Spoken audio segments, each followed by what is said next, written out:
Thought we'd take a look at stock of the day, one that I choose. We're finally reaching the end of this reporting season. It wraps up. So we're going to take a look at one of the headliners on the final day of the earnings season. That was Harvey Norman, the big retailer.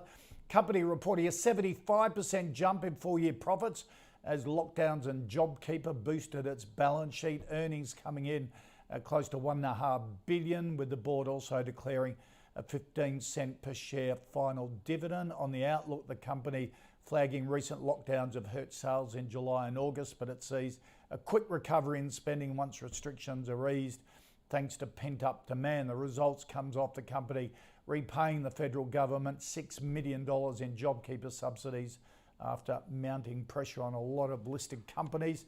So, Mark Moreland, good increase in profit and revenues.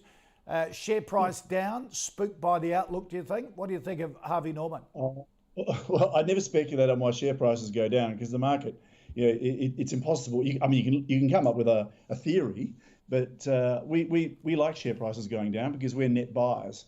Harvey Norman's is still a very strong business. It always has been. We've never really been enamored with it because Jerry Harvey sort of runs it very much like his own domain, and he's pretty non-differential to shareholders in principle, or not. It's just the way he is.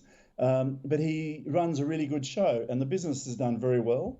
There's nothing wrong with it. It passes all of our filters. So on the financial metrics, it's all very good. We've got it returning about, at the moment, the range is 8% per year for the next 5 years on a margin of safety, and 17% on our default metrics, which is pretty good. And it's on a PE at the moment of about eight times, I think. No, 9.5, sorry. It's on 9.5 PE at the moment.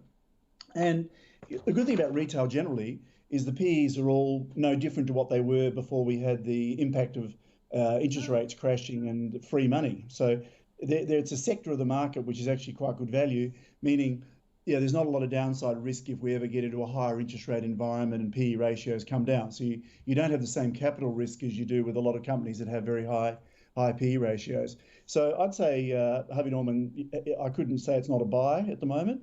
My preference would be JB Hi-Fi, which I think is better, and it's about the PE is very similar to JB Hi-Fi. It's on about 10, and JB Hi-Fi has about twice the EPS growth rate as Harvey Norman, but they're at about 20%, and Harvey Norman's about 8%. Right. So, yep.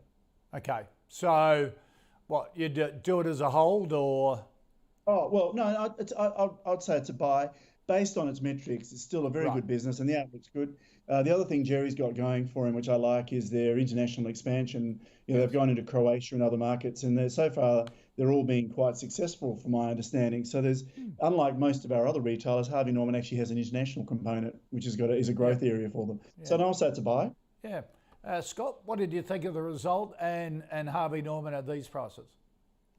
Yeah, really hard to hate the result, Koshy. As Mark said, really strong set of numbers. 15-point-something% growth in sales, 75% plus growth in profit. You can't ask for a better result. It's not on its Pat Malone, by the way. There's plenty of businesses who've done that exact thing in retail over the past 12 months. And as you rightly also pointed out, mate, the common theme of earnings season hasn't been so much the earnings themselves. They've been about what the market expects across the board. And again, to Mark's point, expect is a loaded word, but it's been pretty close to consensus, and the movements haven't been big. The real watch out has been the first couple of weeks, in this case 6 or 7 weeks, of the new financial year. And again, the retailers that Mark's mentioned, pretty much every retailer, I think, thus far that I've seen, I've probably missed a couple, but have reported disappointing and declining sales in the current financial year versus the last year. Now, that shouldn't be surprising to anybody, quite honestly. Not only are we in lockdown, which we all know, at least most of us are, but the sales this time last year were just through the roof. And so this was, of course, coming out of lockdown the first time around for most states. You're going to see that sort of thing. I guess the size of the decline might be worrying some investors, but everyone from JB Hi-Fi, Kogan, I think Bapcor might have been down, really across the board, just really struggling sales. Now, the question for investors is probably what comes next? How long does it last? How quickly do things recover? That is the $64 question. But as Mark's already said, Harvey Norman at less than 10 times earnings, really high dividend yield, fully franked. As far as I know, I haven't seen the franking on this last dividend, but they tend to almost always be fully franked. It's really hard to go past Harvey Norman. I wouldn't go past it. I would buy it at the current level. It is a buy for us at Motley Fool Share Advisor. I should disclose. I don't own any shares myself. But yeah, look, it's too cheap to pass up, given, as Mark's already said, that the pre-pandemic price isn't that different. Sales are up.